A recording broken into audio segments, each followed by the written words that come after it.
Alrighty, well welcome to our fourth webinar on Pet First Aid and CPR. This is our fourth and last webinar. Really excited. We feel like we've got a real comprehensive look at pet emergencies. Dr. Crowe is our speaker again. And of course this is presented by the Celebration of Pets Foundation, which is a 501c3 nonprofit. We really need your help. We're involved in a lot of activities that strengthen the human pet bond, and we specifically work with 8 different rescue groups to support them, and they're really challenged right now because of COVID. So when I really am serious, and I really urge you to please donate. We want to do more of these webinars, but we need your help. So please go to www.celebrationofpetsfoundation.org and please make a donation. Alrighty, now here are our 8 beneficiaries. I've got them listed here. You can refer to them. There are various pet rescues in northeast Georgia and western North Carolina, also some feline specific rescues. We even work with one of our beneficiaries that works with medical service dogs and first responder canine units, even fosters. So I think we have a full spectrum of rescues that we help support. And again, please help us. To be honest with you, haven't had quite the donation response that we thought we would, so this is a good time to do it. This is our last webinar, so I'd ask you please to step up and help us. Now let's move on to Dr. Crowe. He's our speaker again. He's double boarded in surgery and emergency and critical care. He's actually one of the founders of veterinary emergency critical care. Tim is like many academics. He's held many positions, and he's specialty positions. Currently, he has his own self-employed business, mobile veterinary surgery in Georgia, and he's still working. So if you have a veterinarian that has a special problem for orthopedic and neurologic soft tissue, you can't find a better surgeon. He's an inventor of over 50 emergency and surgery procedures. So he also does a lot of complementary care, which you'll learn more about, I think, as time goes on. Alkaline water, hyperbaric oxygen, which he refers to in this presentation, part 4. And also it gets into acupuncture therapy, photonic. There's a lot of things that can be done now that don't involve drugs per se. So Tim's another good reference for that. So here we are, and to beat all, Tim is also a rescue specialist and firefighter, believe it or not, and he's licensed in advanced emergency medical technician. Tim is a great friend of mine. He's a colleague, he's a family man, and he really does walk the talk. He's the kind of guy that does unto others as he would have do unto him. He just follows his faith, and it really is a benefit to our profession. So with that, let me go ahead and introduce Dr. Crowe, and I'm sure you'll enjoy it, and please stay tuned. He'll be right up. Thank you so much for taking the time from your valuable time that you are providing for us as we give the 4th in a series now of 4 on Pet First Aid and CPR. And we're going to see the things that we're going to talk about. We're going to talk about acute pancreatitis, acute hemorrhagic gastroenteritis, other causes like acute allergic anaphylaxis, which is a big term for a bad allergy that's happened and it causes shock. Heat stroke, and this is a time of year where we see a lot of this, so we hope that no one has to deal with heat stroke. But if you do, you'll be armed with things to do. The same thing with different kinds of poisonings, toxicities, including plants, parvovirus enteritis, which is kind of common all through the year, but make sure your puppies are vaccinated. Gastrointestinal foreign bodies, they start in the esophagus and go all the way down. Snake bite, we're going to cover a little of that. And then the other types of emergency treatments, including hyperbaric oxygen, a tiny little bit on that, pulse signal therapy, photonic therapy, electrolyzed water, and then of course if we get time we're going to get into some first aid kit stuff on the basic as well as the advanced.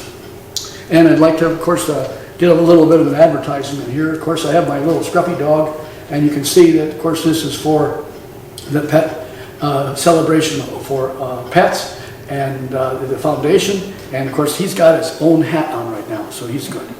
And then I guess they'll give a shirt as well. And of course, my little guy there is standing on my shirt so it doesn't go away. Anyway, so, and this is an earlier slide picture of myself with a little Sparky dog, and he was a cute little pup. And of course, that was my horse, named Babe.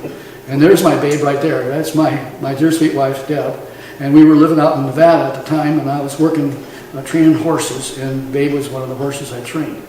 So we are just one group of animals, humans, animals, all working together in the human-animal bond. Let's go about pancreatitis. It's an inflammation in the pancreas. We get acute vomiting, lethargy. They lose their appetite. They can get loose stools. They can just feel miserable. And this can come on very suddenly. It's often associated with pets that are eating fatty foods. For example, pizza. I had a Dalmatian that loved pizza. And if we weren't around to watch her, boy, she'd grab that pizza. Of course, the kids and Deb and I were very mad. We would also say, oh no, is she going to get pancreatitis? Okay. Fortunately, in some cases, as you know, this is really bad for the dog. The things you can do is make sure the pizza is away from the dog, and of course, don't feed it any kind of fatty foods. And of course, if there's trauma, cancer, and poisonings, they can also cause acute pancreatitis. We seem to see it in Schnauzers and Yorkshire Terriers that are at higher risk. It has to do a little bit about how they handle the fats in their bloodstream, but can occur in almost all breeds of dogs, a little less so in cats, and there are other species too that can get it, as well as us. Pancreatitis. It can be very life-threatening on an acute basis. And it can also be very costly. In the ICU, many times a patient may need even have very many days in the ICU, and the mortality rate is not unheard of to be 50% or more. So if we look back into this a little bit, and just recall that the pancreas is it lives in the area of an angle that is where the duodenum is, that upper part of the small intestine, and it also then is really closely associated with the gallbladder.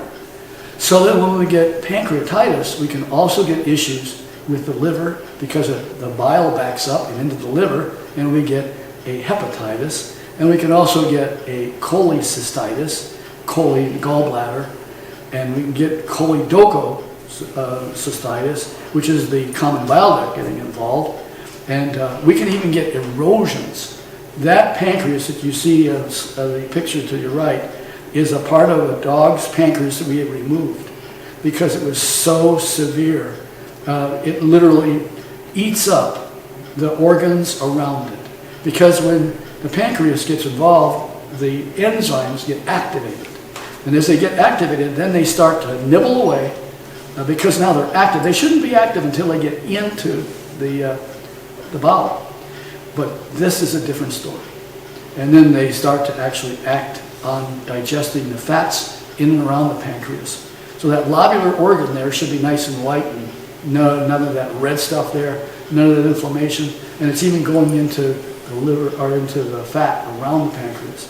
And then this is a particular dog that had a mass that was inside the bowel, and that is why the dog got the pancreatitis. Because it actually, the cancer had caused a blockage in the pancreatic duct area, and then of course that caused, it's like plumbing. If the plumbing got blacked up, you will have a problem.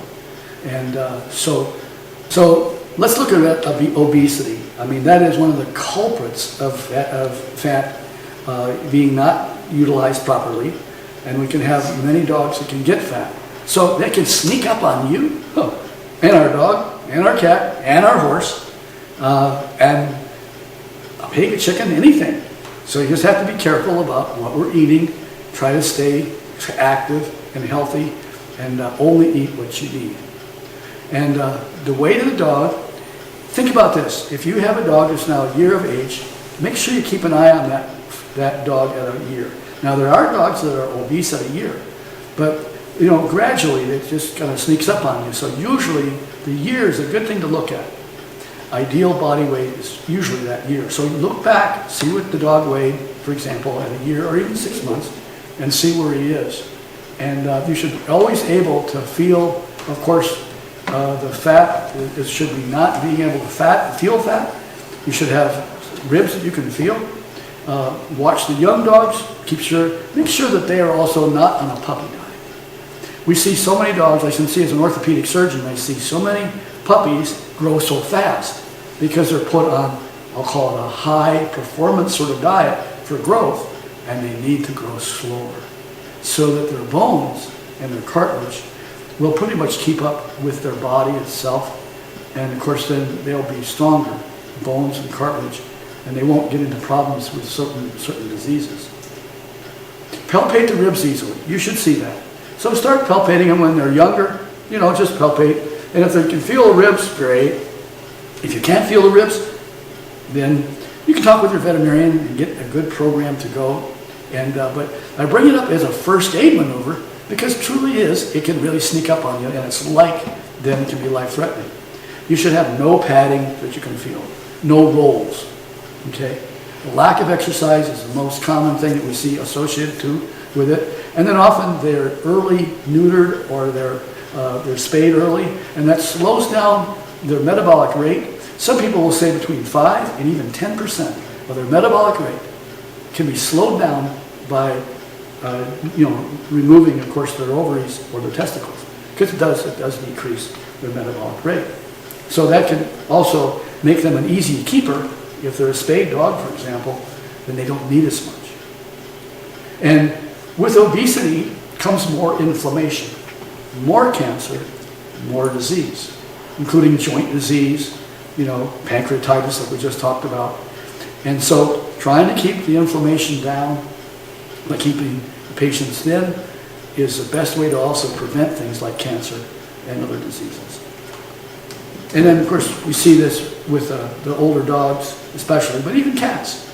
We see that too, is that they can have joint injury, they're putting more stress on their joint. And if you think about it, for example, the knee is on a slope. And so we do a lot of knee surgery in dogs, and that's because their knee kind of bears weight onto a sloping tibia. And when that happens, it puts pressure on what we call the cranial cruciate ligament. And if they're putting pressure on it, it's like putting 70 times more, I should say 70% more pressure on that cruciate ligament. And then there's much more of a chance for it to slip if they're overweight. So keeping them, of course, on a good walking program, running program, whatever, is very, very helpful to also, again, just keep off the weight. So again, and I'm a favorite, I love green beans. Let's say you just want to, my dog is now starting to get a little bit more weight. And so just take away some of the food that you normally feed and just put in place of that green beans.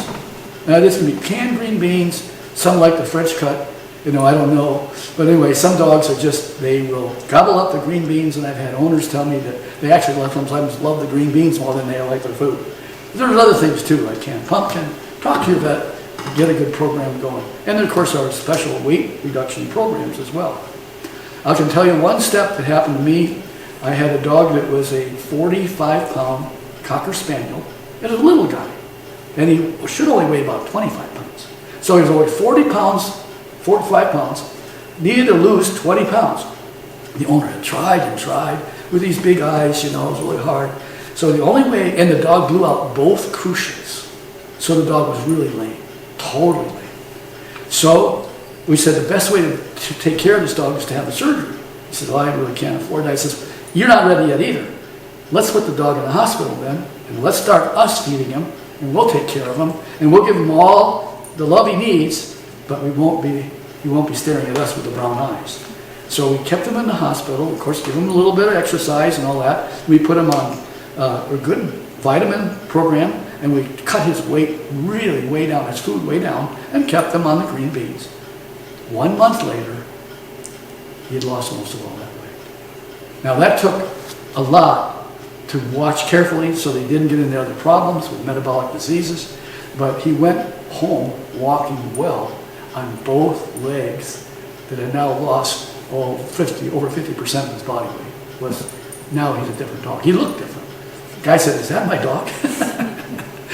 And of course he realized it was. So let's look at the prognosis and the diagnosis and treatment of pancreatitis. Certainly it's done with exam, but now we have ultrasound. It's a great tool. And we use a lab, and there's some special tests that can be done with snap tests and so forth that look even at some of the immunological ways we can diagnose whether their enzymes are high. And of course, then we also look at the radiographs, the surgery, and the response to therapy. If we put them on fluids, of course, hospitalization, analgesics, pain meds, so that is, anti-nausea meds, and then of course the vomiting should slow down. We should start to see them feel better because of course they're not being in pain. And then we also use things like this. This is a targeted pulse electromagnetic field. It sends out a signal. It goes out either way. And it sends out a signal and it decreases inflammation. It decreases swelling. And we send these home with owners when it's time for them to go home. But in the hospital, we'll just apply it right over where their pancreas is. And we just turn it on. And we turn it on, we're just pressing the button. And it just is a flashing thing. And it sends out a signal. And of course, it's very important to realize that it's improving blood flow. That's how it works. And oxygenation.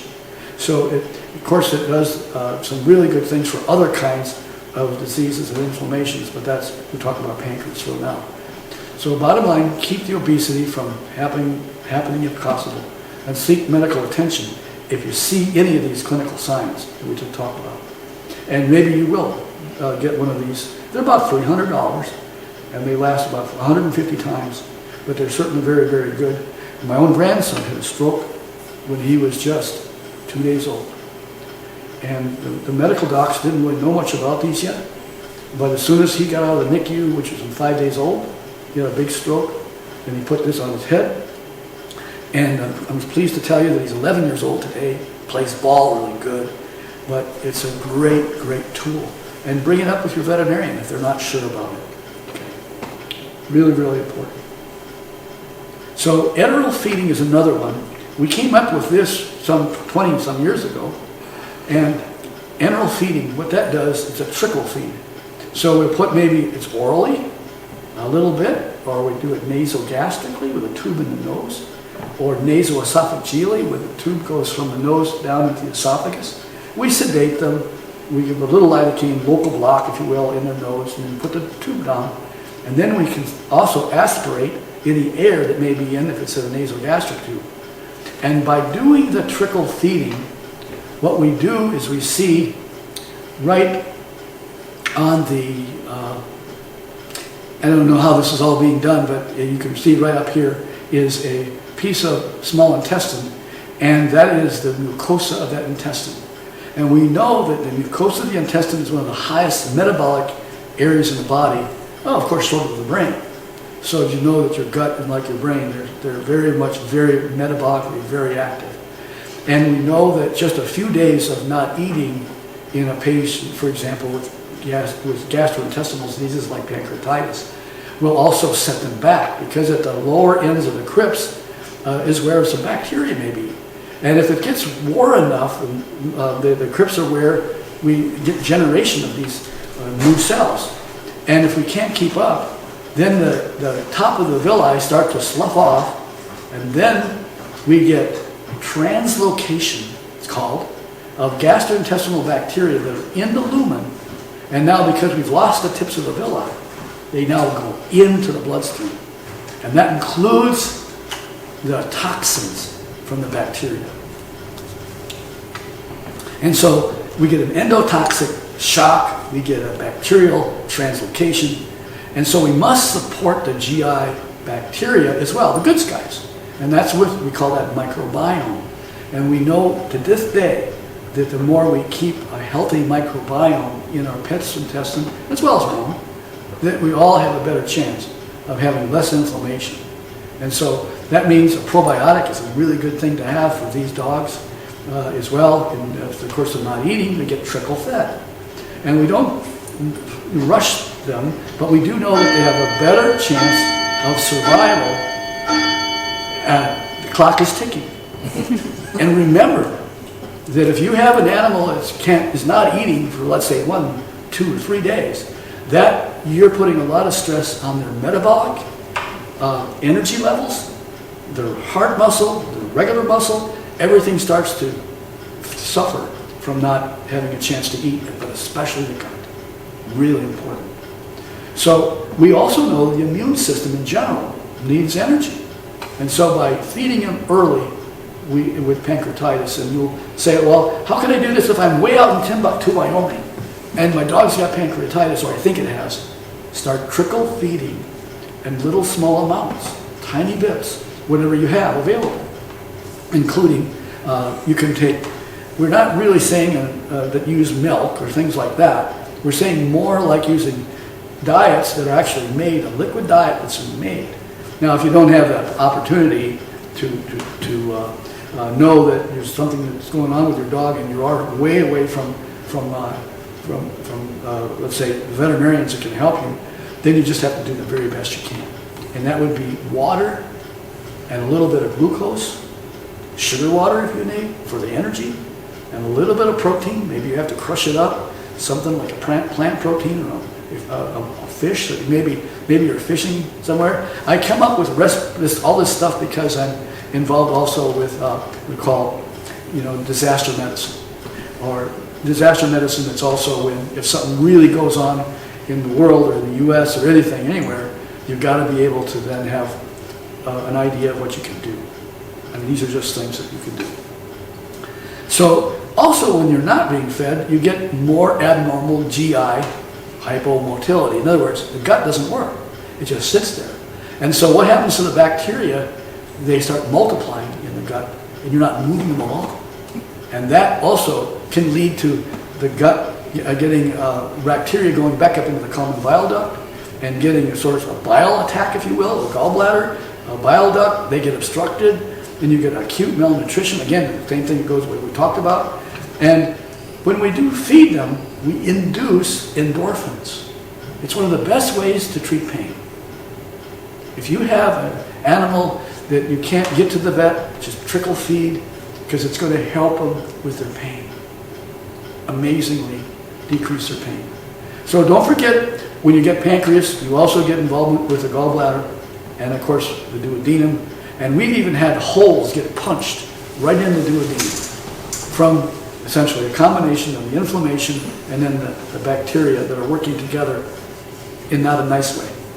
So, and even we have ulcers that can happen in the stomach.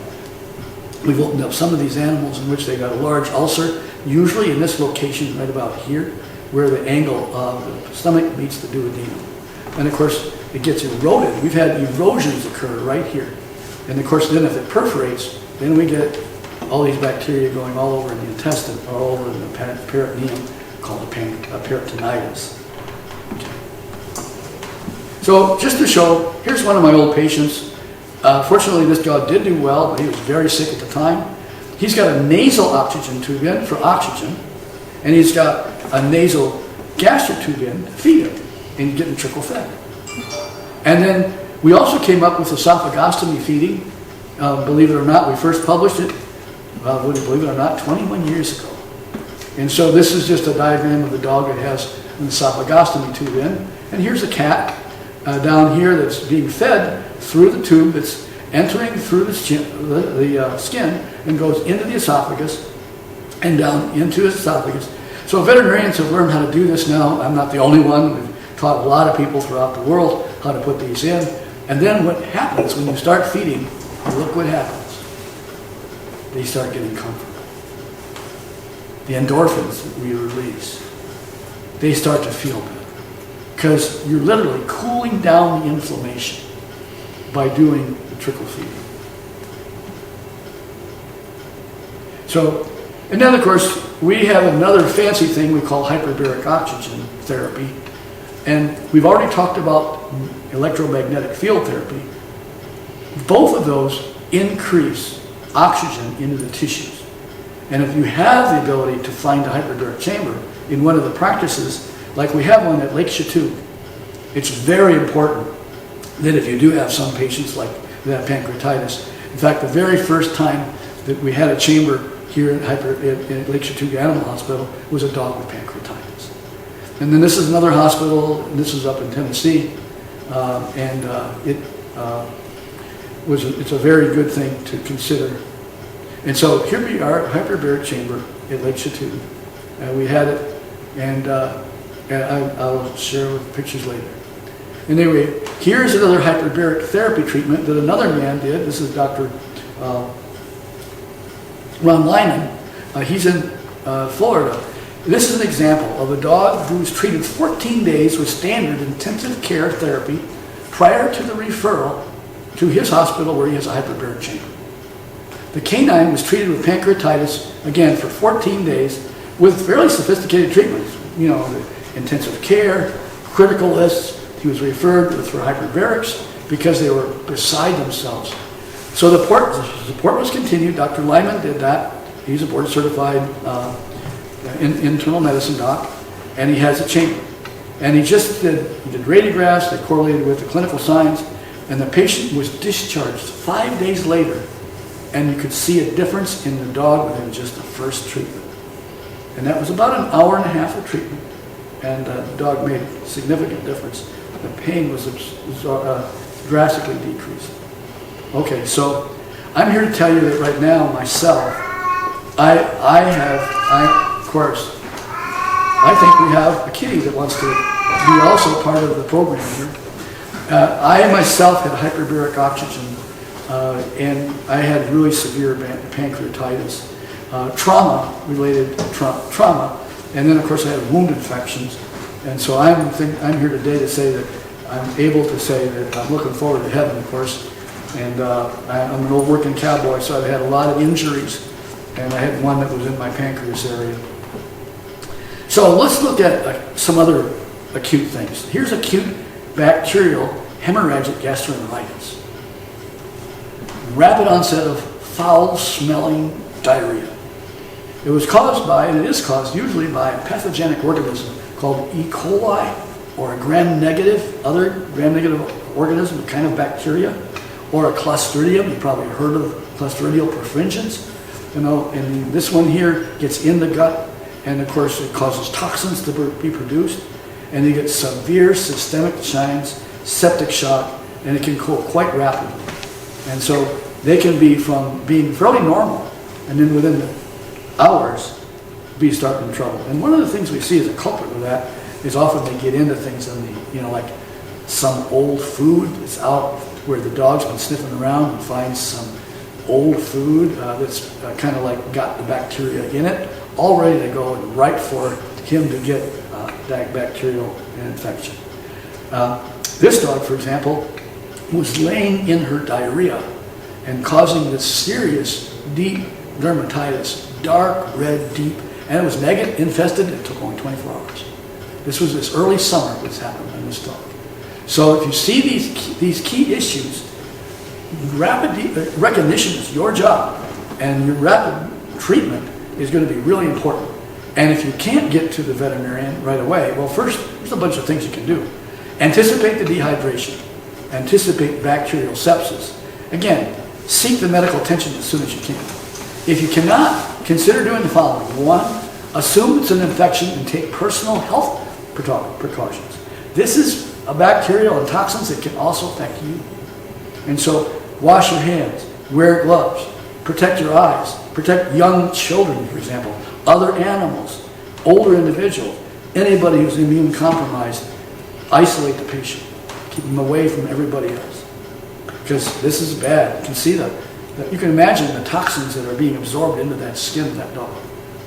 And keep them clean and dry and prevent these skin issues by keeping them as dry as possible, and that would mean, you can wash them gently to get them clean, mild soap and water, which what you have.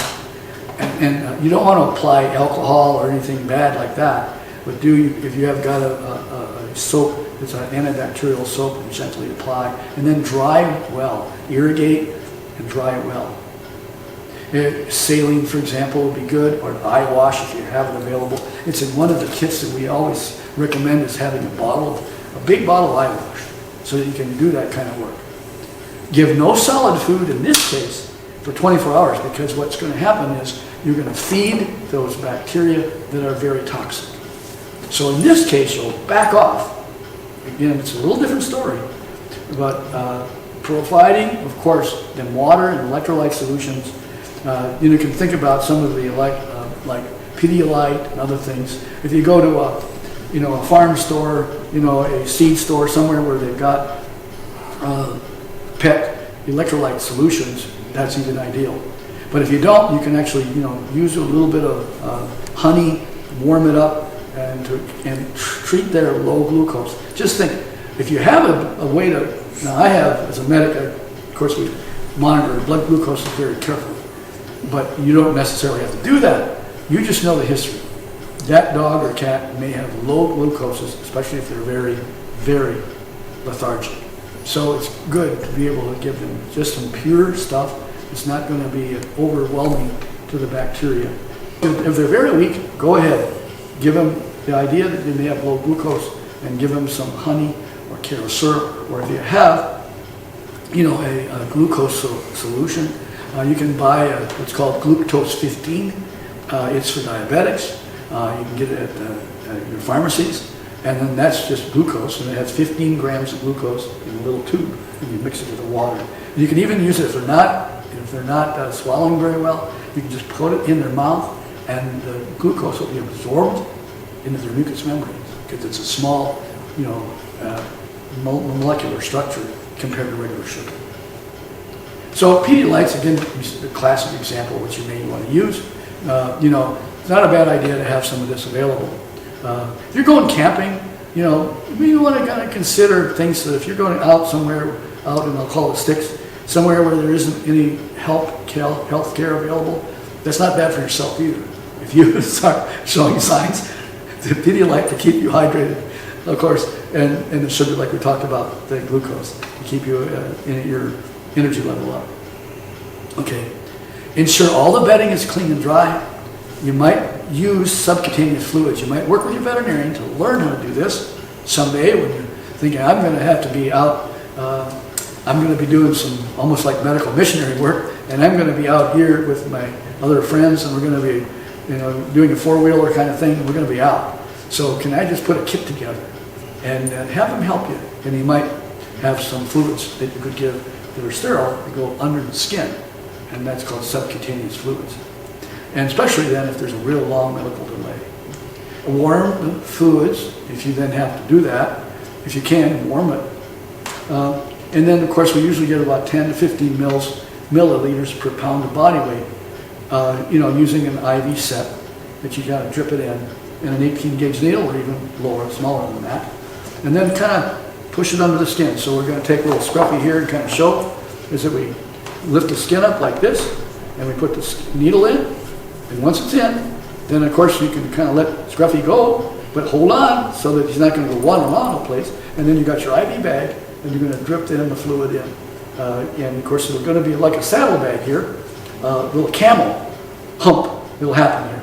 And we use these camel humps a lot when we're doing search and rescue work and the dogs are really in the heat.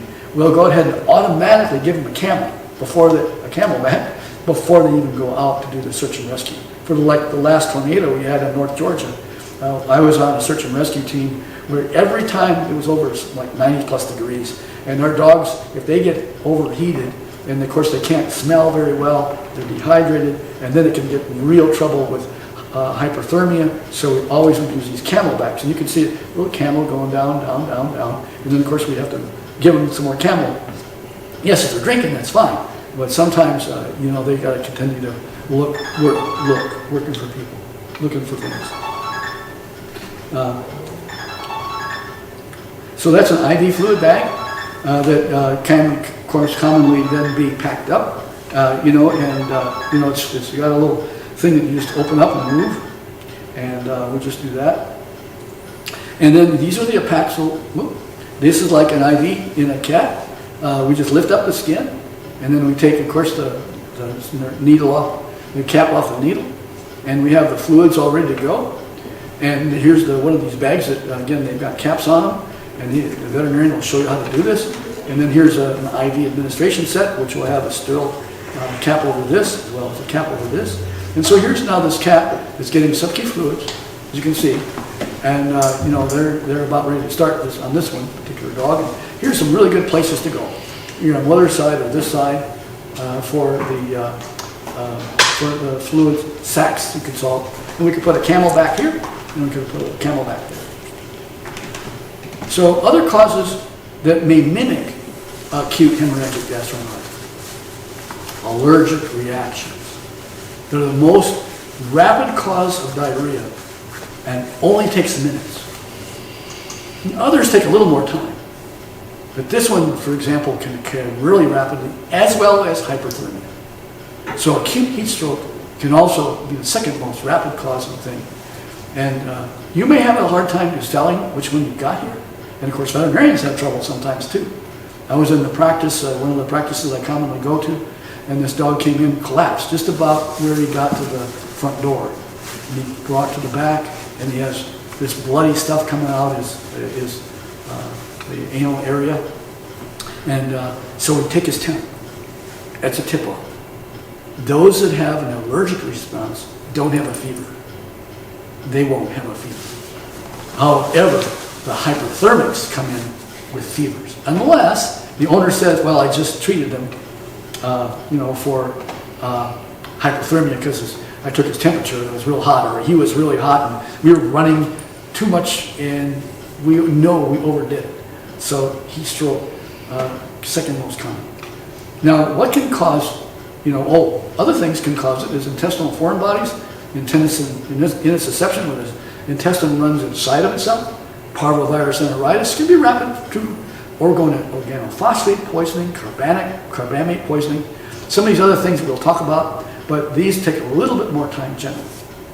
So be aware that if you do have the possibility of allergic response, they all can show acute, bloody, foul-smelling diarrhea and shock. Shock is a loss of functional blood volume because with allergic responses, they get vasodilated, meaning the vessels just all dilate. And as they do that, then they lose their functional volume because they still have the same volume, but now their vessels are bigger. And so you don't have enough volume to keep the blood pressure up. So they lose their blood pressure. Then they crump like that dog did out in the parking lot when we were treating him when coming in. And as soon as he came in, take his temperature. And then this dog, he had kind of a mildly hypothermic, not heat stroke. And we then asked the questions. Well, yeah, he was out in the garden. Oh, yeah, he was out in the garden. And then he suddenly started vomiting. Oh, interesting. Okay. Do you know if he's allergic to anything? Well, I've never seen anything. Do you have bees in there in your garden? Well, come to think of it, yeah, we got lots of bees. Okay. So we see allergic responses to bees, ants, wasps, hornets, yellow jackets. And they're the most common, but many other insects can even cause acute allergic reactions as well. A little sucker, that little ant you can hardly see. Yeah, that fire ant? Oh, yes. A bee? Yeah. And you'll never see. All you'll see is the response from it. The GI tract and the vascular system are the principal organs that can be affected in the dog as well as the cat. And we see it, skin rash sometimes, redness. Sometimes you'll see swelling in the lips and tongue. Yeah, but our biggest deal that we see is acute hemorrhagic diarrhea. And it's sometimes very smelly. So you think, oh, he just got into something that the farmer left out, something, he got into a poisoning, whatever. There's where the problem is, you don't know. So sometimes we just have to see what's the most historical and treat them for it. But vomiting and diarrhea, hemorrhagic diarrhea, and especially that. So let's look at what we can do. The first thing you can do is drive fast. Oh, stay in the speed limit, whatever, but drive carefully, get to your vet. First thing. Because you don't have all the tools. You can't treat this. It's like, we can't, when we get anaphylaxis in a field on humans, you don't, unless the person does have an EpiPen, which we can give epinephrine. We teach people how to give that for their child, for themselves, and they get an allergic response. Fine. But they also have respiratory difficulties far more than the dogs do. We get more of the GI tract with the dog. And there's these AvuQ pens for children and for adults. We normally find that those are so expensive. Like $500 for one of these. So guess what?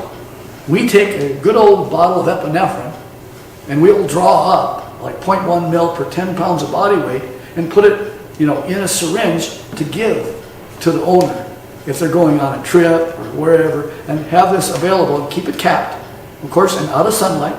And so if indeed you do have a big issue, you can give this in the muscle. Now those are the apaxial muscles that I kind of outlined there.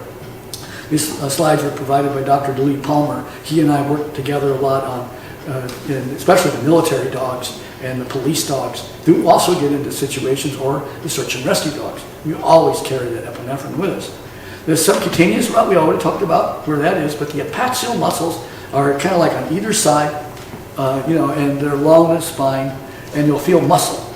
And then there you'll just hold the muscle up like that a little bit, push it in, aspirate, make sure you're not in a blood vessel, and then inject it. And of course it doesn't take a lot, like say if it's a 40-pound dog, he's getting 0.4 milliliters, and you give him that, okay? And thank you for understanding, of course, that the veterinarian has to be really important and play a big role, because you're not going to go buy some epinephrine yourself. You've got to work with your vet. And your veterinarian should understand if you're going to be out in Timbuktu, Wyoming. I pick on Timbuktu, it's a small little city out in Wyoming. But there's not a whole lot there. It's just like one stop sign. For those of you, by the way, that live in Wyoming, I love your state. My first veterinary license was in the state of Wyoming. And I took the license test there in Laramie. And of course, I was an old working cowboy. I love your state. And of course, I did spend some time at Cheyenne Frontier Days. Of course, it goes from just about, a little sleepy town to way over 50 grand of people just overnight. I love the mountains and, of course, what you have. And I've done some great riding, roping and stuff like that out of the way. And so I appreciate you all from Wyoming. The subcutaneous fluid, subcutaneous route is probably not the best way to go on a dog that's got an acute anaphylaxis. Give it to him IM, because the sub-Q route is slower and you want this faster. Do not give it intravenously, so therefore it's important for you that you grab a hold of that muscle area, aspirate, make sure you're not giving it into a vessel, blood, and then give it, all right? And you're done. Now, what's that going to do to your dog is his heart rate's going to go up. His color will get a little bit pale, a little bit initially, because he's vasoconstricting. And then, of course, then he'll feel way better. He'll start to get arousal, and he'll feel better. I'd always recommend to have even a couple doses available, so you can dose again. Some people know that their dogs are very allergic to various things, and they even carry 4 doses with them. That happened to me on an airplane once, where a lady needed to have somebody to help them because she was on the plane and she had an anaphylactic reaction from somebody that was next to her, and he was eating peanuts and smoking. So this is a few years back, and then he puffed smoke right into her face. So she had an acute anaphylactic reaction from peanuts, and she got so panicked. Of course, she gave her 1 dose. She gave another dose. She gave another dose. She emptied out her closet, if you will, of all the EpiPens she had. When I got to her as the medical responder on the airplane, we were over the transatlantic ocean, good Atlantic Ocean, and we just made sure that she was calm. We provided oxygen. That's about all we really could do. And I watched her heart rates very carefully, and then we flew into, I believe it was LaGuardia, somewhere like that, and we just landed, and she was carried off the plane. But she made it because she had the doses that she needed to keep alive. All right. What else can you use? Yes, you can use oral Benadryl, if you will. The epinephrine is the key because it also keeps the gut lining from swelling so much. It keeps the gut from leaking. It prevents shunting of blood into the gut, and then that's where you get the bloody diarrhea. So this is very important. Stop all of these things. Stop the shock. The Benadryl helps them also at the same time. It's part of the reaction, but it's a slower part, and you can carry the Benadryl. And for example, basically, a normal animal will probably get 25 milligrams, and that's going to make them sleepy. You may find that that's even a half would be good for a smaller puppy, or like dogs, scruffy size, for example. All right. So because of the significant cost of the EPIs, that's why this all just goes to say what we've just been talking about. And there's syringe, there's like the 1/10 of a milliliter, see it? Right? 1/10 of a mil. And if it's 1/10 of a mil, then that's of course, good for like a 10-pound dog. All right? And then you go out from there. And if you cap it, keep it, make sure that it's not, if it's been a long time since you used it, change the needle, because the needle can get blocked. And important then to make sure you squirt just a little bit up to make sure you're seeing a bubble or bleb of the fluid here coming, to make sure that it's good, it's running. Because you don't want to stick it, for example, into the muscle of the dog and then not be able to give it. So change the needle if it's been a long time. And then again, stabilize that syringe, pull back on it, and then make sure it's flows in good, okay, but you don't have any aspiration at all. Acute hyperthermia. Unfortunately, this is something that is very, very deadly for dogs especially. Cats so much because they just don't seem to have quite the issues, but they can get in trouble too.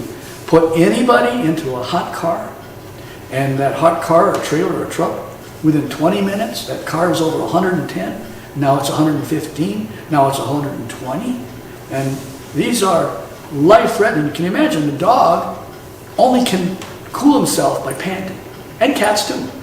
So if they start panting really hard, they're trying to keep as cool as they can. And what area is really affected most is their brain, because that's their cooling. So let's look at this diagram again from Dr. Palmer. He's great to give me this stuff. But imagine your nose is where you cool. That's where we cool too. So we get a cold, we don't feel great, because the temperature in your brain actually goes up. If you have a cold, you can't breathe. Okay, so that's to and fro, and there's their panting. That to and fro motion is really going on, and it's really great, because that's how they cool. The normal dog then uses panting for cooling. But let's suppose they have a problem with their nose, and they can't move the air through their nose very well, like this little pug. Oh, doesn't he look cute? But look how red his membranes are. He's in trouble. I don't know if it's because he's hot, or he's just really excited or nervous, but one of the first things we do then is to make sure we take their temperature. And so it's another good thing to always carry in a first aid kit is a thermometer. It's important. And we're going to use it buccally, which is underneath the area of their mouth. You can use also underneath their axilla, right up here, underneath. You can also use it in the inguinal area, in their groin. And also you can consider using it deep inside an ear if they'll let you. The rectum, ideal.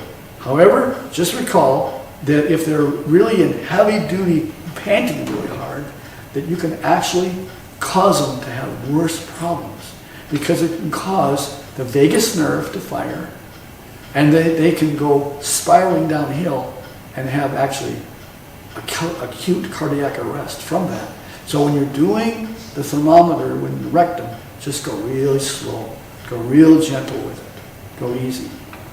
Ideally try to prevent this all at the same time by never having one of your young ones here, your animals or children or anyone in a hot car. It only takes a little while. Laryngeal dysfunction is another one. So when a dog can't pant or he's difficulty breathing right through here, and he goes, he's trying to get air back through here, but he's having trouble getting the air down into his larynx and his trachea, because his larynx is not functional. The other one is the soft palate. If you have a dog that goes,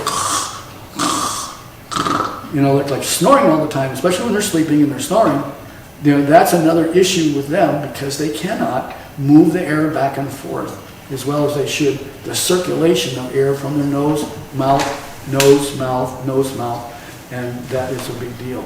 So elongated soft palates, noses that we call stenotic, larynxes that don't function, and just general obesity.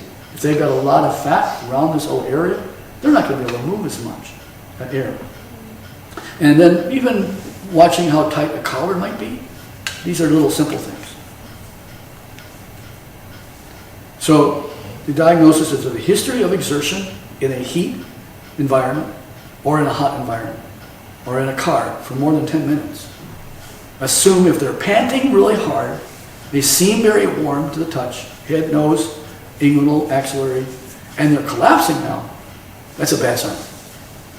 And assume then in those patients, especially if they have a respiratory issue like a Boston Terrier, Bulldog.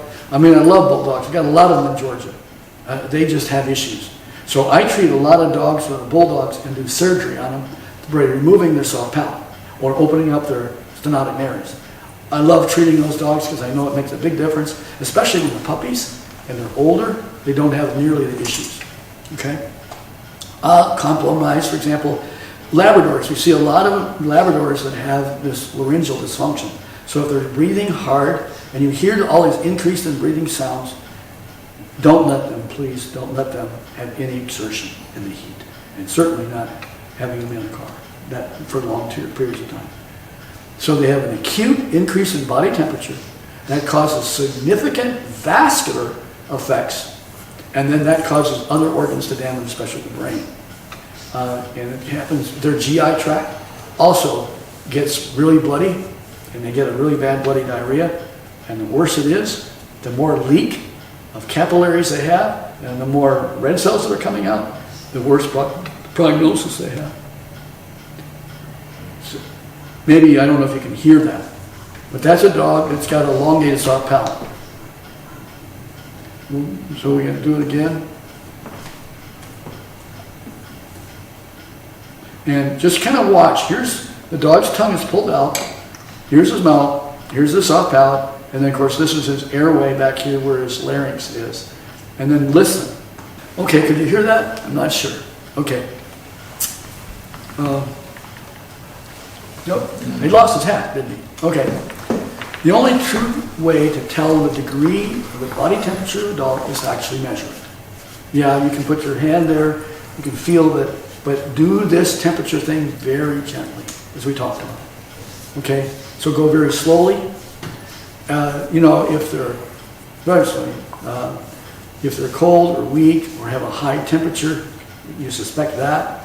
These are times where you've got to be very careful. So back to cold injury, we don't talk much about that, but here in Hiawassee, we're going to see cold, and we can see also hypothermia.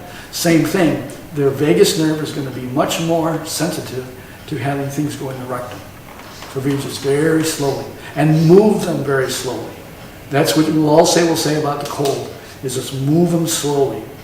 If the pet's having very difficulty breathing, consider not doing the rectal somewhere, go somewhere else, like the axillary, on the front leg, in the groin, the inguinal area, or orally, like up against the lip inside. We found all those to be very successful in the studies we did, and it can affect heart rate, it can get blood pressure, and it causes a vagal cardiac arrest. That's happening. Oh, you can use a laser, if you want to be fancy, you can use a laser-guided thermometer. How many have probably been COVID with a laser-guided thermometer?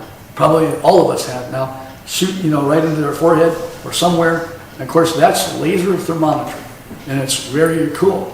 I like the kind that you can buy that are also good for measuring the temperatures in ceilings and stuff like that, because they're fairly accurate and they're a lot less expensive. Okay, but you've got to be able to tell within about 1 to 2 degrees Fahrenheit that's going on. So what do? Emergency first aid. That's changed in the last couple of years, especially. It's changed. So you take the dog and you cool them as fast as you can. I don't care what it is. Whether you have a fire hose, whether you have a cat with a fire hose, whether you have just a garden hose, whatever you have, okay? I think that it's important to cool them rapidly. If you've got a pool of water, now this is what we do with the guys that are that are playing sports right now. They're out there working, trying to be on the team and all that stuff. That every trainer has a bag of ice, at least several, and a big pool of water. And they have to have these ready to go because they don't have time to go running to go get the ice and running to go get the water. So this is rapid, like in football games and this time of year when they're doing a lot of calisthenics and all that stuff. And it's indoors as well, when there's a warm place. So you gotta just look at the dog, and if it looks like, let's say you had him for a run for only 20 minutes. And it's been kind of a beautiful morning, and you said, well, I'm gonna run another 10 minutes. And the dog's getting slower and slower. Warning, okay? Now you get him back, and you notice, oh my gosh, his membranes are white. Now they're white because he's not able to have good cardiac function. As he's foaming, he can't think really straight, and he's weak, and he just collapses. You get that dog in ice water. You would get him in the ice water, do it right away, concentrate on his head and neck and his groin and his axillary area. Of course, monitor his temperature, you can, to find out where it was to start. Because we know that any degree temperature over 106, they get to 106, it's life-threatening. When it's 110, it's very, very, very life-threatening. And you've got to cool them as rapidly as you can. So we used to think that throwing the dog in a bag of ice water is not the thing to do because it vasoconstricts them. No, they cold. They get cold. They get cold quick. So what's done immediately in humans now is if their temperature is 105, they are immediately put into ice, or the cool water, and then ice poured all over them. Okay? And then they are staying in there until their temperature is 101 degrees. We kind of follow the same guidelines for our dogs and cats. And of course, it's fun to have them, in a pool when you just water that you can see is you just add the ice into the water if you have it. Okay, and then transport them as soon as the temperature is down to normal, or 101, maybe 102.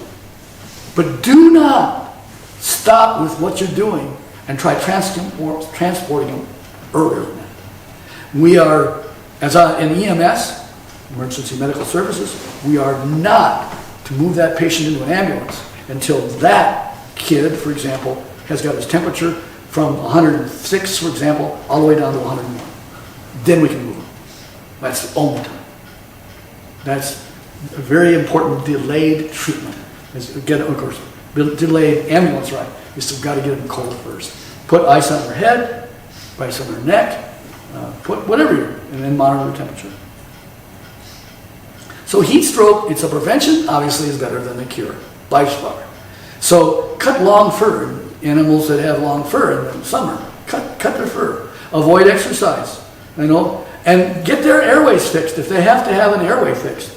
And then, of course, with the search and rescue dogs, remember I told you about we give them the Subcutaneous Fluids in their skin, and we'll put 500 cc's on each dog's, so they're kind of looking like a camel.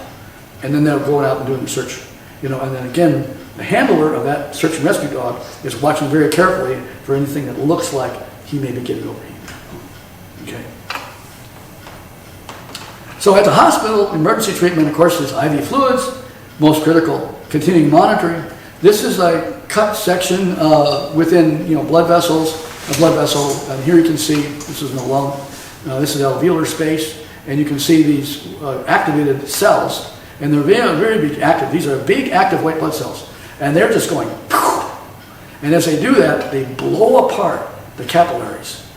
And what's happening then is they get a leak syndrome, and that's where you get all this bloody diarrhea, for example. And difficulty breathing can be secondarily. Okay? So, and then of course, we get, why would we want to irrigate the colon? Yes! You irrigate the colon with cool water, first to also keep them cool.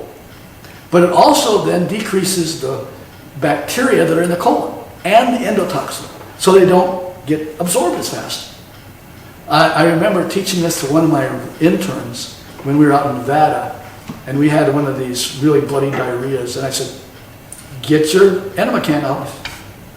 Oh no. I said, yes. And he got so excited. His name is Julio Toro. Okay, Julio, I hope you're listening. Okay.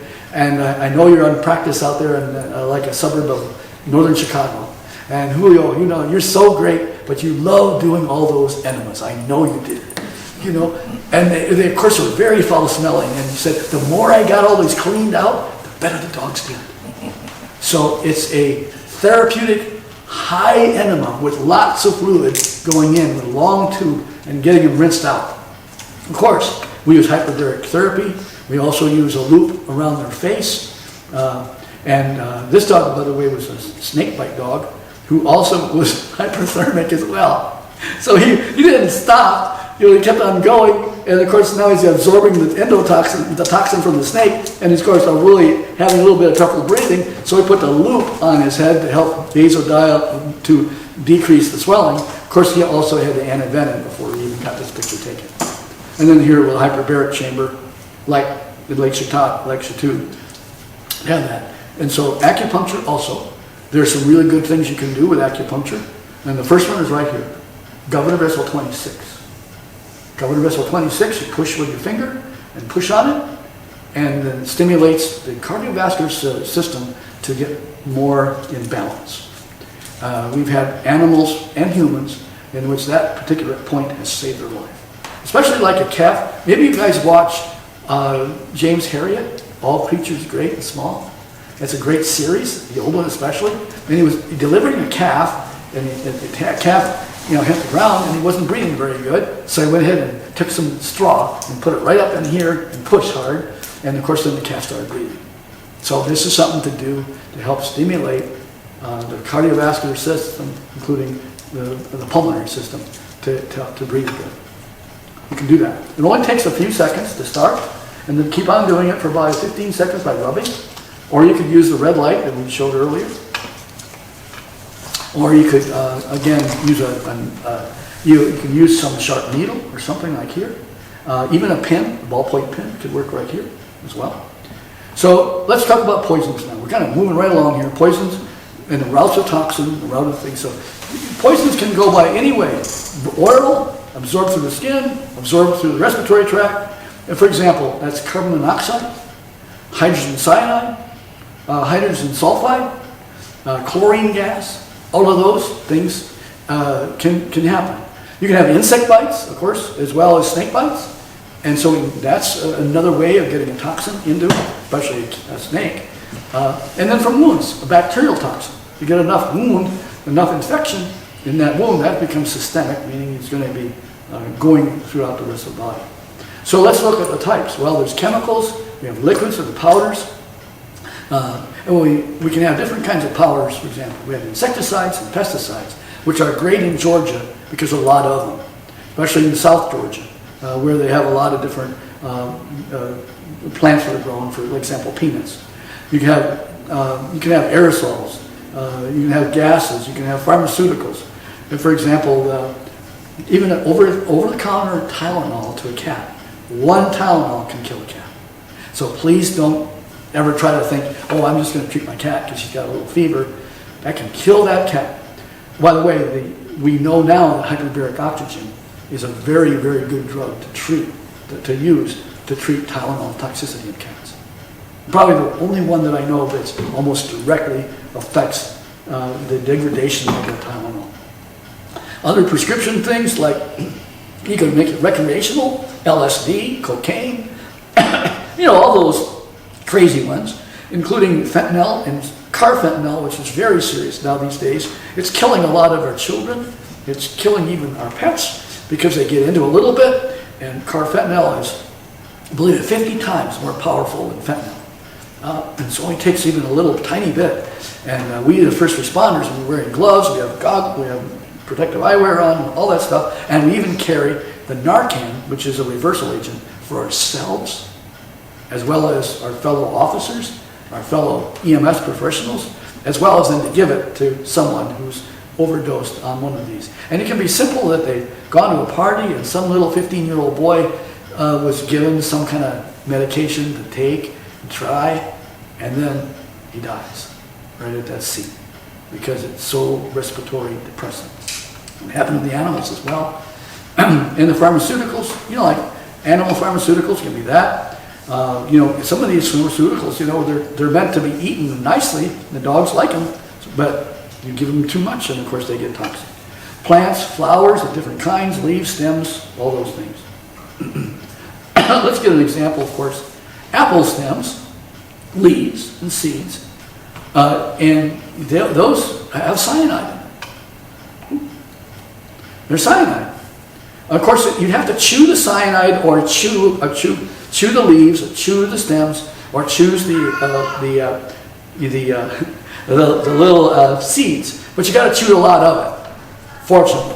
But if you have, what you'll normally see is when these get digested enough and absorbed in the skin enough and membranes, you get dilated pupils, difficulty breathing, as the cyanide causes a blockage of the cells to utilize oxygen. It's called histotoxic hypoxia. And blotting, just for you old guys that know, for some of the veterinarians that are out there, remember it blocks cytochrome C oxidase, which is important for oxidative phosphorylation, for us to be able to just breathe and utilize oxygen. So you'll get red membranes, and the dog is having so difficulty breathing, and it's like he's having a hard time breathing. Well, it's because he's getting all the oxygen in, but he can't use it. So you get general weakness, semi-consciousness, rapid heart rates, dilated pupils, seizing, coma, and death. Now, it takes a lot of this apple stuff to get in trouble, but not so much with others. For example, a burning building carries a lot of hydrogen cyanide in it when it burns plastic materials. And a lot of buildings these days are made of lots of things that would look like wood, but they're not wood, they're plastic. And the plastic then off-gasses hydrogen cyanide, along then with carbon monoxide. And so it's very important to say that that gas mixture can actually kill you within seconds. And that's happened. So like me as a first responder firefighter, I can't take that BA off. If I run out of air, I'm never taking that BA off. I'm going to die, quote, quote, with that BA on, because they're going to have a better chance of resuscitating me with my BA on. I'll suck that air tank until it's dry, as of course my Mayday has gone out and the guy's got to find me. But let's say a kitchen house fire, a car fire, same thing. How much plastic do we have in a car inside a car fire? Don't go running to a car if it's on fire and aspirate and get carbon hydrogen cyanide like that. Okay. So let's just look at a car on fire for a minute. All right, so you know that maybe if there's somebody trapped in there, a totally different story. Maybe you've got to do the very best you can, but remember, hydrogen cyanide is a real killer among fires, house fires, and Firehouse magazine put a smoke generated from plastic, etc., prevents intracellular oxygen utilization and rapid onset. Delayed, there are kits for that, but initially you won't have that available. Your dog won't have that available. So we do know that hyperbaric oxygen is a very, very good way to treat. It also, otherwise it can reverse to you with reversal agents. So cyanide gas, fools rush in. And the fools are usually the ones that are carried out on a stretcher or in a body bag. So that's why as a firefighter, we put all this stuff on. You know, that's why we do what we do. We put on all this stuff before I even get near a car fire or a house fire. I'm in my BA. Because here's the toxicity thing. 90 pulse per million will be virtually fatal in 30 minutes. 300 parts per million will be fatal in just a few minutes. And 3,000 parts per million, you'll be dead in a minute or less. And you won't have any chance. Nothing to do. And I can't do anything for you. That's happened also with houseboats, by the way. This part of the year, is that somebody's got a houseboat that's running or something, and somebody comes underneath the houseboat, and where the exhausts are, they'll pass out and then go to the bottom. And that's happened to a friend of mine. His son died that way, out in Lake Tahoe. Let's look at other plants. Azaleas, they're beautiful. They're granotic toxins, and they'll block sodium channels, and you'll get brain edema, skeletal muscle dysfunction, heart muscle dysfunction. It only takes 0.2% of the pet's body to cause poisoning and clinical signs. So azaleas are not good. For cats especially, they seem to, I don't know why, but some dogs, they don't mind, eat on things, but they'll get drooling, diarrhea, weakness, rapid heart rates, depression, tremors, I should say, seizures, blindness, coma, and death. And again, depends on how much they've eaten and also what you can do for them immediately. And so, fortunately, a lot of these, you can do something. But like the trumpet flower, which is, or Calla lily, notice that the birds love it. You know, especially the hummingbirds love to get down in there, but they're very deadly for dogs. I have a veterinary technician friend who had killed her dog this early part of the summer and only ate just a little bit of it. That's all it took. It contains calcium oxalates, but it also causes drooling, vomiting, and the dog also had a respiratory issue, so I think it was a combination of vomiting, and then couldn't breathe, and then passed out and died. So Poison Control Center, take the number down, 855-764-7661, or these two numbers, the 888-426-4435, or 888-800, 213-6680. You might want to just put those in your phone. So, later on when you can, just put those on your phone, you'll have them available. And then, of course, the Human Poison Control Center as well, and that's when at 1-800-222-1222. That's a little bit easier to remember, okay? So I can tell you a case I had in 1969. I know that's a little while ago, but I'll never forget it. So I was an Iowa State intern on duty at night, and I got this call coming in. Actually, it was Saturday morning, it was at night. I was through the night, and I was happy to go home soon. I was on duty doing morning rounds and got this call. We always answered the phone. There were very many people around in that back then, just the students who were doing the treatments and all. And I got this guy said, "My German Shepherd just ate a pail full of Munson's wallpaper paste. What should I do?" That's what his question was. I was going to say, "Oh, he'll be okay. It's just a bunch of paste." But then I said, "I really don't know. I really don't know."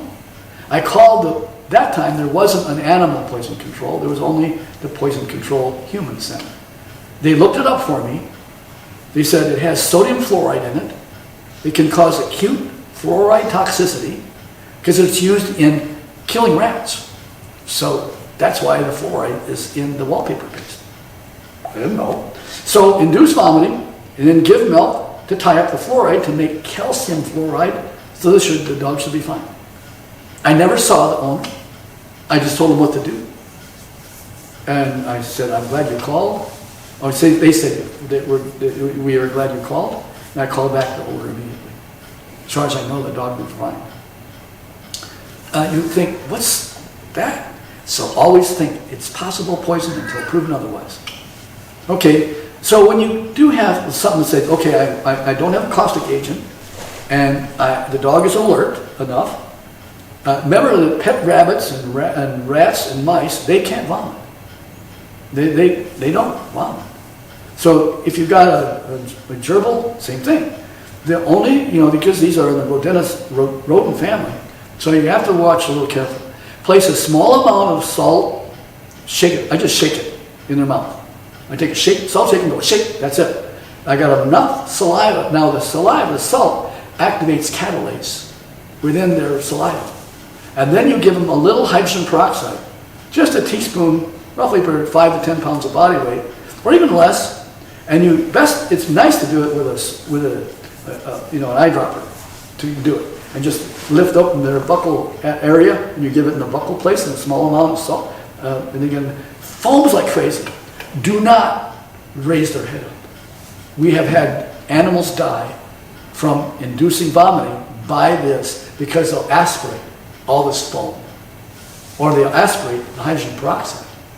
Keep your head level. Don't ever let that head go out. And then, of course, you can repeat it in about 5 minutes if it happens. So I'll tell you a story about one of my own dogs, the Dalmatian. She went and ate firecrackers. Firecrackers. Oh, she's already a pistol ready. She's already got tons of energy. And she just went over there. Her name was Jewel, and she ate all these firecrackers. Okay, so I got the hydrogen peroxide, I got the salt shaker, and then the little foam going on, and the hydrogen peroxide in. I had to treat her again. And all of a sudden, all these firecrackers came out. You know, all the blackjack things, just come right out. I said, now you'll not get them all. Usually you'll get at least 50% if you're really quick and get it done, but you'll always have some of them that might remain. So you have to be careful. I'd seek your vet, go further with that. Do never top tip their head back. Okay, can you ask your vet to help you with another drug? Yes, it's called apomorphine. It's an emetic agent. It helps induce vomiting, especially if you're out again in an environment where it's austere, you can't get to a vet. This is also what we have all of our search and rescue folks carry because their dogs are out hunt, whatever, and we've had, dogs can get into cocaine and things like that, and then of course they get all this stuff, white powder all over them. We don't know what it is, and so we can induce vomiting. We take a tablet, little tiny white tablet, 6 milligram tablet, and we kind of crush it up a little bit, and we put it in the lower lid. And I know that you could anesthetize their conjunctiva, but we don't wait. I don't wait for that because it takes too long for it to work. You just put it in, and then it'll all kind of dissolve, and then they'll hopefully vomit. Usually 80% roughly of dogs will vomit, not all, okay? And that doesn't work for everybody, but again, one 6 milligram tablet is for a 50-pound dog. So if you got a little 10-pound Yorkie, you don't give them all of that, but you give them just a little bit, break it off, put it in, okay? And you place it in the bottom of their eyelid, and then it gets absorbed into the mucous membrane. Apomorphine. With all toxins, be cautious when an unknown is causing a problem. Let me give you an example. This happened in South Georgia. It's a product called Timic. It's a potent, restricted use pesticide. Whenever you see the word restricted use pesticide, it means it's very potent. It's an aldecarb carbamate. And so it's a white powder. It's in bags. And one of these bags got probably knocked off of a tractor or a delivery truck or whatever. And this dog I'm going to get into that. And so he got the white powder all over him. I don't know if he ate it or not, but it's absorbed through the skin, through the GI tract, of course through the eyes. And he got rapid clinical signs. He went from salivating to lacrimation to urination to defecation and vomiting. That's what we see with this, like a slud environment thing. The same we see with organophosphates. And then the nervous system, you get pinpoint pupils, the muscle tremors, seizures, coma, breathing, and they stop breathing and they die. The story of South Georgia couple is this though. This lady had a first aid course. And she was taught that if her dog stopped breathing, she should then apply mouth to nose ventilation. The dog was covered with this white Timic powder. So she got the powder on her face when she was doing the mouth to nose on her dog. She started getting tingling. She started getting a little sweaty. She started getting all the lacrimation, all those things. And her husband was home, and he saw that she was starting to show neurologic signs. And so he loaded up her quickly, and he did throw the dog in the back of the pickup truck.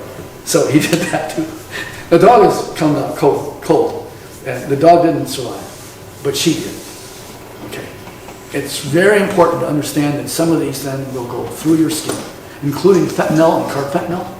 These are potent things that come from China. By the way, that's where most of them come from. Then they get through Mexico, through the cartel, and then they get out to our young people. Mr. Biden, I think you're wrong. We need to be able to stop the border. I don't know if I need to take that away or not, but I'm going to say it. Okay. Parvovirus enteritis, acute hemorrhagic diarrhea, foul smelling, lethargy, weakness. These are puppies generally, but it can happen in the older adult dog, especially if they are immune compromised or never got vaccinated. Another thing for vaccines, it's a great vaccine. It works really good. So if the puppies are, maybe under 4 months old, they're not really very good with it. There's an emergency treatment. Just use the car keys. Get to a veterinary care soon. And then, let's say you're in a snowstorm. Something happens. You got to keep them warm, provide subcutaneous fluids like we talked about. Consider having that bag of fluids like we talked about. You'll probably give a 20 gauge needle, again 10 to 20 mils per pound, 2 to 3 times a day.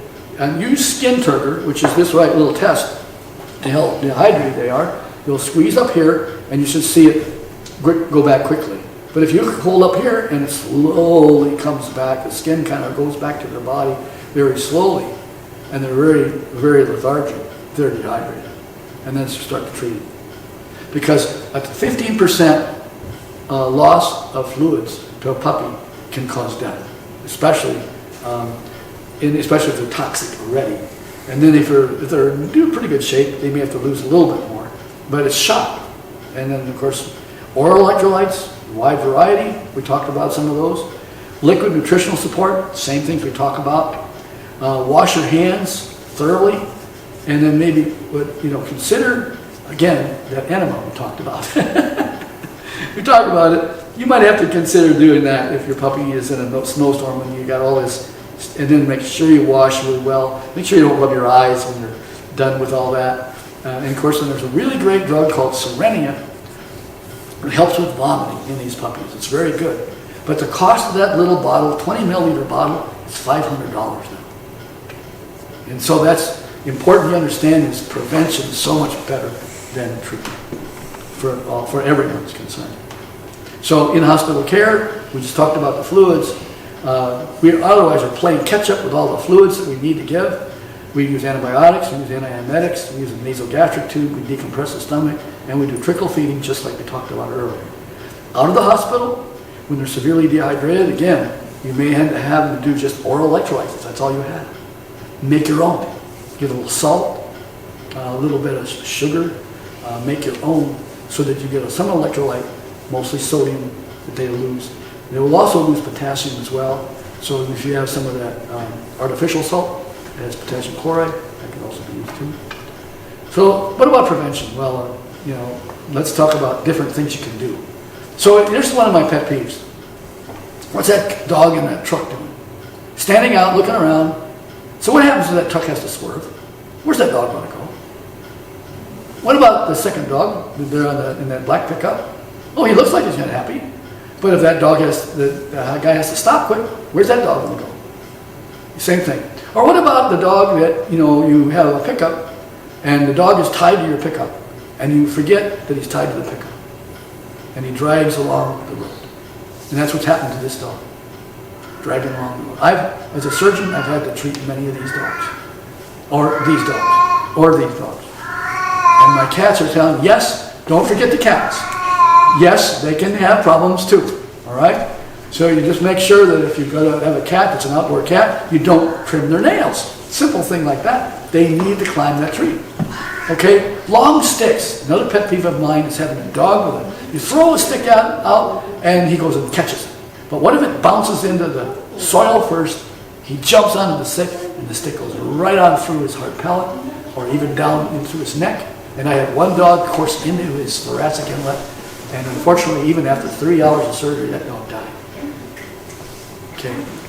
Keeping your vaccinations up to date, heartworms, all those things we talk about. What about feeding? Look at this. This is a 25-pound Chihuahua. And this is the 12-pound Chihuahua. This is after a really good, this is a picture of the last AVMA journal, and Dr. Julie Churchill and their group in Minnesota have really helped develop really good nutritional programs to help pets lose their weight that they need.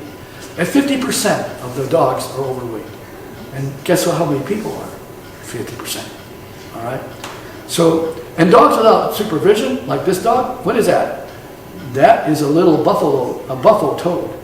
And they carry cardiac toxin in that toad. I think you see more of that in certain parts of the country. And so, but here's that dog, he's already salivating. He's already been to the toad. He's already been somewhat toxic. And what are the kind of arrhythmias they get? They get all kinds of arrhythmias. They can have acute heart failure from their arrhythmias. Foreign bodies, real quick, esophageal, you'll get gristle, bone, pieces of stick. This happens to be an x-ray of one. Here's what a removal of, this is an endoscopic removal. There's the stuff that's inside.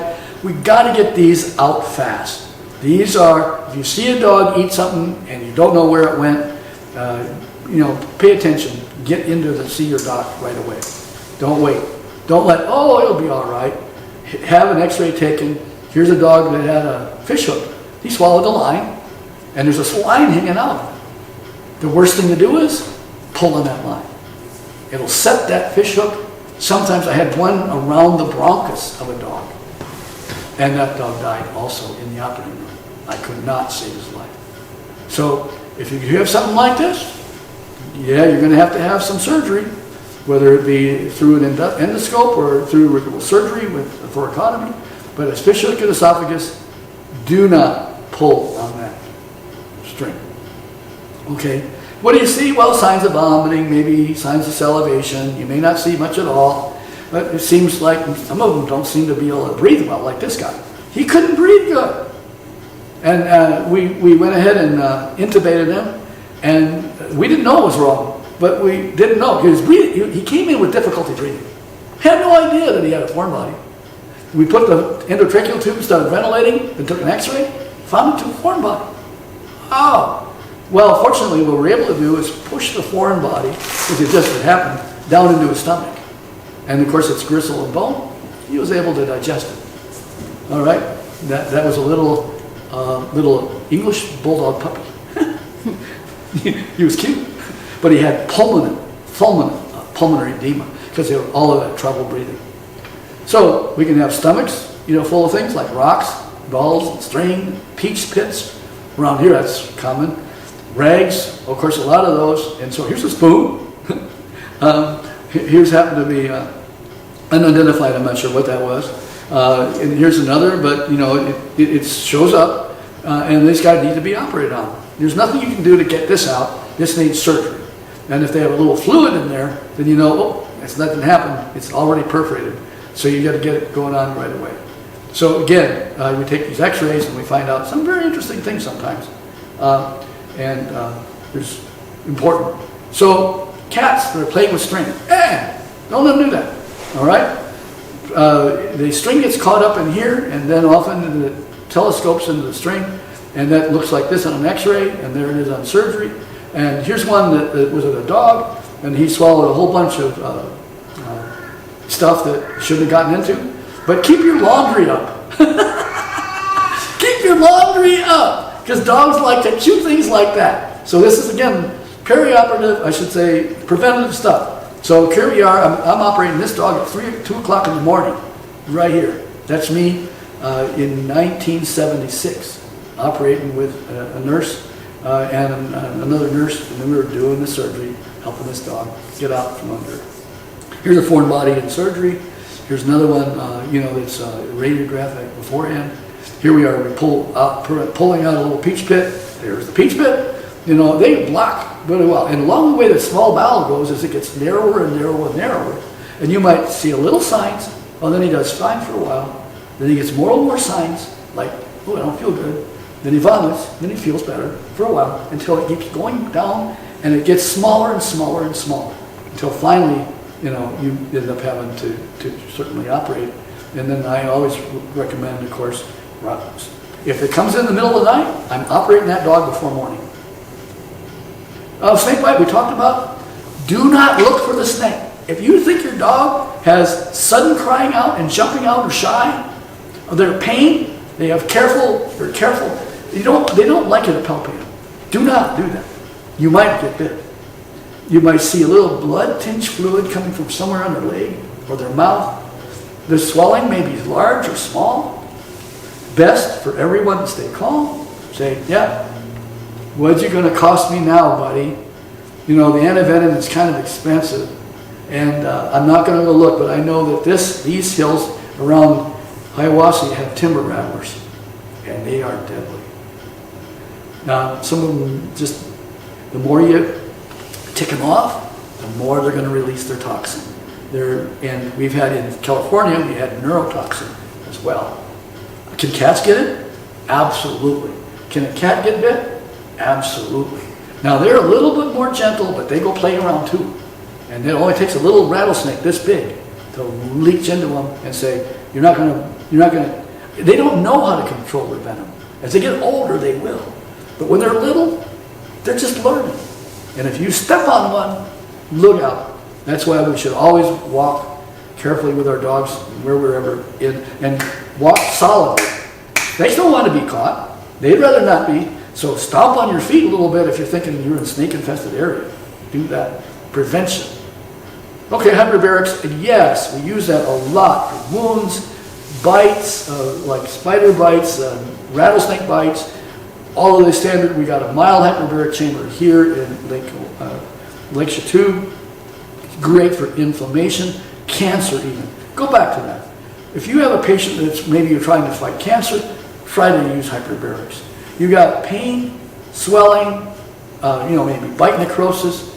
This helps with the pain, decreases the pain immensely. And then, of course, it decreases the infection rates as well. I think I'm saying all enough that I am almost done. And my little friend, the cat, has been telling me that I'm almost done. And, of course, I had been getting treated here. I became the patient myself of hyperbarics because of really bad wound infection. And again, I've treated over about 13,000 of these with dogs and cats and humans and rabbits and ducks and geese and chickens and mice and rats and turtles and lambs and hamsters. And I mean, everybody has thought about that, And, it's, again, these different chambers that are made of different things. These are different kinds of chambers. And they can be mild. And that is more the safest chambers. This is one in Mars Hill. And it's a very good one, of course. And then we have those that are, here's even would that be a camel with getting into a hyperbaric chamber, a horse getting into a hyperbaric chamber. We're now getting into larger animals with chambers. Some of the older human chambers are being retrofitted to be used for dogs as well. And this is an excellent chamber here by the Andy Company.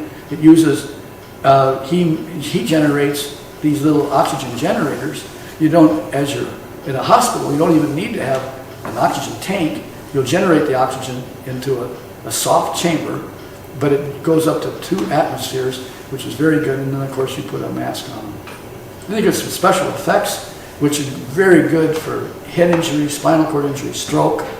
And these are the list of all the different things.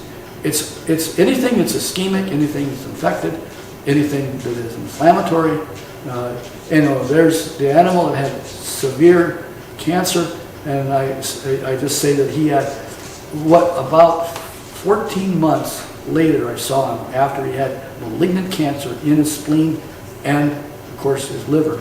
And he went into hyperbaric chambers. He got treatments once a week for a little over 1/3 of a year.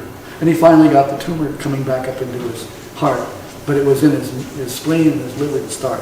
So this is unheard of in dogs with this kind of mass, hemangiosarcoma, but he went on to survive that well. And of course, I'm going to leave you soon here. This is my wife saying hi. She's in a hyperbaric chamber as well, and just love her to death. And she's fighting the battle with cancer now. And then, of course, we have these loops. Wow, do they ever work great for wounds? You turn them on, they work to decrease the pain and swelling and edema. They're FDA approved to help with wound healing. And then we just show you this picture. This is a cell that's dividing, and we have 70 trillion cells in our own body, roughly. So if you have like a dog that's half of our size, they have about 35 trillion, and they have 1 million molecular changes in each of those cells per second. And there's 2 million cells that are replaced every second in the human body. Think about that. That's way too fast for the rapidness of this. 70 trillion molecular changes in each cell per second. That's why some of these things like the targeted pulse electromagnetic field that I showed you earlier works, because it works on cell signaling. Okay? You test these with, you can take a radio. Now there are testing things for that. I just want to show you. Watch. Okay, we're going to test this one first. Can you hear that tick, tick, tick sound?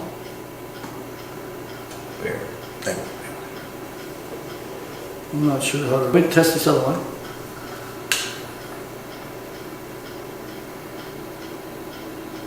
As you go away from the radio, it gets quieter, and as you get close to the radio, the FM radio picks up the shortwave signal that's coming from this device. And that we know it's working. I'm going to say, I'll close right here, and I will say that I've enjoyed very much having a chance to talk with you and hopefully teach you some things on first aid, some things about first aid, the CPR we did earlier, little bits about other things that help treat animals, including the little light that we showed you earlier, photonic therapy, as well as the loop, and of course oxidative oxygen, hyperbaric oxygen.